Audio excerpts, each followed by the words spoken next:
Zakonisht kur përgatisim sheqerpare ose ëmbëlsira të ndryshme me sherbet, është mirë që të parën ta përgatisim shërbetin.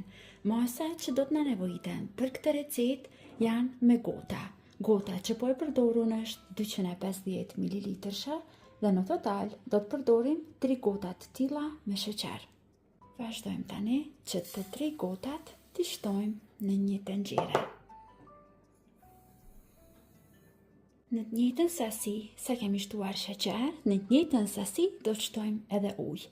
Njëjtë edhe ujin e kam matur në gotat e njëjta dhe në total do të shtojmë 3 gota nga 250 ml me ujë. Përpara se ta vendosim në zjarr, është mirë një herë që sheqerin ta përzijem mirë te uji që të tretat. Në këtë mënyrë do ta ruajmë ngjyrën e kristalt të shërbetit dhe sheqeri nuk do të karamelizohet. Andaj ju sugjeroj që ta përzijeni mirë. E tani vazhdojmë në zjerje. Në zjarr mesatar do ta zijem fiks për 10 minuta.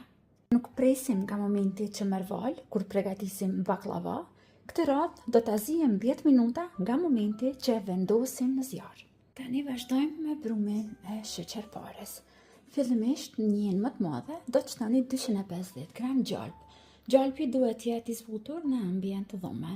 Mund të përdorni gjalp të blerë, ashtu siç po bëj unë, gjalp të pakripur, mund të përdorni edhe margarinën në këtë recetë nëse keni dëshirë. Vetëm sigurohuni që gjalpin do ta keni të zbutur në ambient të dhome, mos paku 2 deri në 3 orë para se ta përgatitni brumin.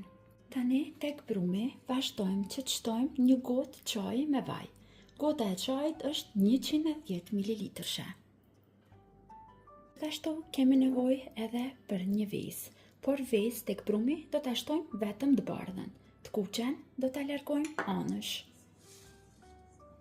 Vazhdojmë brenda te brumi, e shtojmë të bardhën e vezës.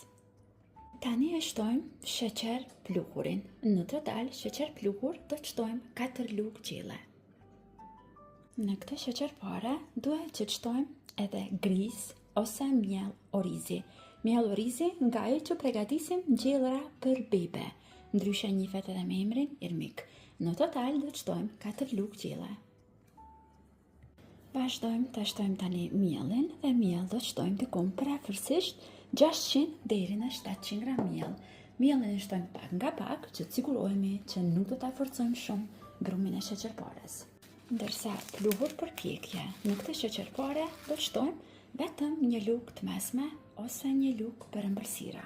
Nuk duam që të na fryhet shumë ëmbëlsira, thjesht na e ruan formën dhe të na mbetet pak më e butë.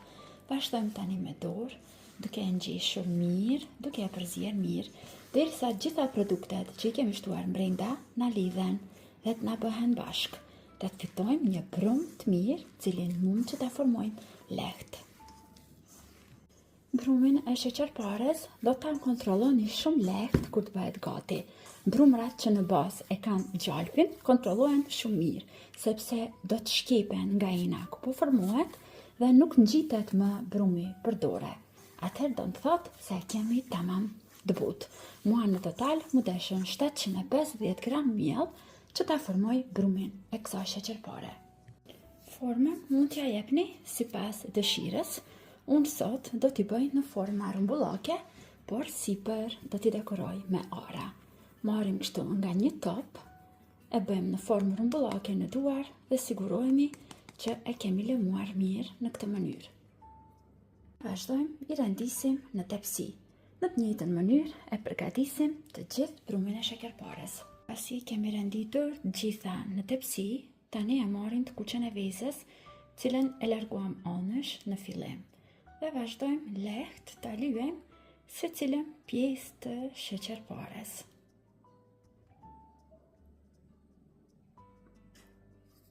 Pasi lyejmë me të kuqen e vezës, vazhdojmë që tek secila të shtojmë thelbi ara. Unë kam darë kështu në gjysëm dhe në secilën pjesë të sheqerpares do ta shtypim mirë në këtë mënyrë thelbin e arave. Një nga ëmbëlsirat e mia të preferuara, sidomos për Ramazan, e sidomos kur kam mysafir, sepse bëhet lehtë e shpejt, është me masa fikse të sakta dhe nuk dështon asnjëherë. Dhe tani vazhdojmë e pjekim. Fura është e parangrohur në 200 gradë dhe ashtu në zjarr mesatar sheqerparen do ta pjekim diku afërsisht 30 deri në 35 minuta, derisa të sigurohemi që është pjekur mirë dhe ka marrë një ngjyrë të kuqremtë. Sheqerparja është pjekur, është gati, e kam larguar nga fura, edhe sherbeti është zier. Tani presim diku në 10 minuta që të ftofet pak sheqerparja. Njëjtë edhe sherbeti është i vakët, pra që të dyja duhet t'i kemi të vakta. Dhe tani sherbetin e vakët e shtojmë sipër sheqerpares së vakët. Duhet sigurohemi që do të na mbulohet e gjithë sheqerparja në sherbet, mos e bëni merak, kjo do ta thith sherbetin duke pushuar. Dhe gjithçka që duhet që të bëjmë tani është që të lejojmë që sheqerparja të pushojë në sherbet. Sa më gjatë pushon, aq më e mirë bëhet, por mos paku 3 deri në 4 orë para se ta shërbejmë.